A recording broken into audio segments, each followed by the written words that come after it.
اللہ تعالیٰ کے بارے میں ایسے حقائق جو آپ کو رلا دیں گے۔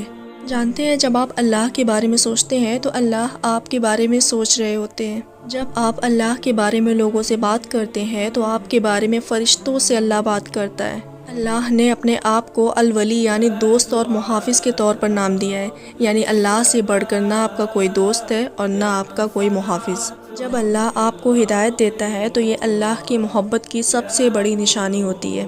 اللہ آپ کو معاف کرنے سے کبھی نہیں تھکتا، یہاں تک کہ جب آپ لوٹتے ہیں توبہ کرتے ہیں۔ اللہ تو آپ سے اتنے قریب ہے جتنا آپ خود اپنے آپ سے قریب ہے۔ اللہ ہر رات سب سے نچلے آسمان پر اترتا ہے تاکہ آپ کی دعائیں سن سکے۔ اگر آپ اچھا عمل کرنے کا سوچیں لیکن آپ اسے نہ کریں، اللہ آپ کو اس کے لیے بھی جزا دیتا ہے۔ اگر آپ اچھا عمل کرنے کا سوچیں اور اسے انجام دیں تو اللہ اس کا صلہ 10 سے 700 گنا یا اس سے بھی زیادہ دیتا ہے۔ اگر آپ برا عمل کرنے کا سوچیں لیکن نہ کریں تو اللہ آپ کو پورا نیک عمل لکھ دیتا ہے، لیکن اگر آپ برا عمل کریں تو اللہ صرف 1 گناہ لکھتا ہے۔